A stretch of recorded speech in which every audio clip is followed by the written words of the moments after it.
سلام دوستان، به کانال خودتون داستان سرا خیلی خوش اومدید. امیدوارم از داستانها و ویدیوهایی که براتون درست میکنم خوشتون بیاد. مرسی که منو لایک و سابسکرایب میکنی و این ویدیو رو با دوستات به اشتراک میذاری. قبل از اینکه بریم سراغ داستان امروزمون، ممنون میشم لایک و سابسکرایب یادت نره و در آخر ویدیو حتما نظرتو برام کامنت کن ببینم برداشت تو از این داستان چی بوده. اسمم مهلاست، دختر 18 ساله، دانشجوی شیراز. اوایلی دانشجو بودم، در دانشگاه درس میخوندم. ما از مادر پدرم و خانوادم جدا بودم. آنها سیرجان زندگی میکردند و من هم شیراز.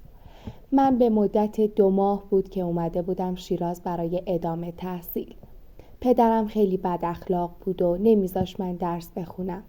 میگفت دختر مال درس نیست و تو باید بشینی توی خونه.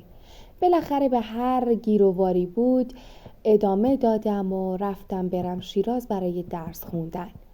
خانوادم خیلی سختگیر بودن. فقط تنها کسی بود که مادرم پشت سرم بود و پشتم و خالی نمی کرد. حتی شده بود پول قرض می گرفت و به من واریز می کرد تا من بتونم اونجا زندگی کنم. پدرم نمیدونست من رفتم برای درس. بعد از 2 ماه هی دنبال من میگشت و مادرم نمیتونستی چی بهش بگه و که من رفتم شیراز و درس بخونم. گذشت هی پیام هی زنگ، اما من هیچ جوابی به اونا نمیدادم. پدرم شده بود حتی به دادگاه هم اطلاع داده بود که من گم شدم. اما خب در واقع من رفته بودم درس بخونم و ادامه تحصیل بدم. مادرم هم از پدرم میترسید و نمیتونست به اون چیزی رو بگه، چون واقعا اونو کتک میزد و دعواش میکرد. دیگه برا همین نمیتونست هیچ چیزو به مادرم به پدرم بگه.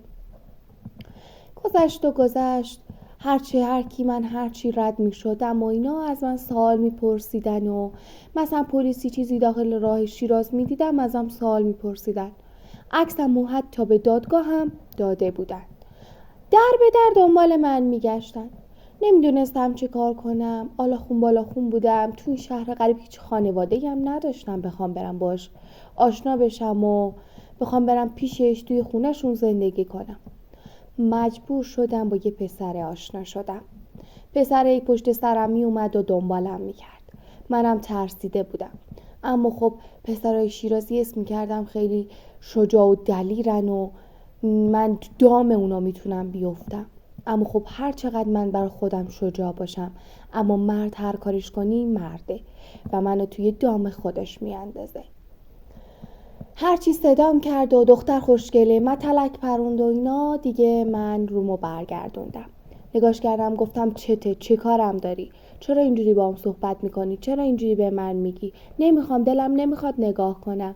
میدونی که من یه دخترم و دلم نمیخواد به شما نگاه کنم. دیگه وقتی محلت نمیدم دیگه صدام نزن، دیگه فلان نکن. از اینجایی هم که پدرم خیلی سختگیر بود و خانوادم دنبالم میگشتن، من مجبور شدم با اون دوست بشم و باش همخونه بشم. گذشت بعد از 1 ماه با اون همخونه شده بود حتی به من نزدیکم میخواست بشه. اما خب من یه دختر مجرد بودم و نمیدونستم چی کار کنم. تن به دل یه غریبه بدم. دیگه داده بودم تن به یه دل پسر. اسمش محمد بود. شیراز زندگی میکرد و دیگه منو گرفت توی پر و بال خودش و من همونجا درسمو ادامه میدادم. دیگه خانوادم هم هر کاری کردن نتونستن منو پیدا کنن. اما هر از گاهی من به مادرم مخفیگاهی زنگ میزدم و مادرم وقتی پدرم خونه نبود بهم زنگ میزد و با هم صحبت میکردیم، از حال من با خبر میشد. اما مادرم نمیدونست من با یه پسر هم خونه شدم و دارم با اون زندگی میکنم. اگه اون میدونست همه چی به هم میخورد. شده بود پای جون خودش وسط باشه.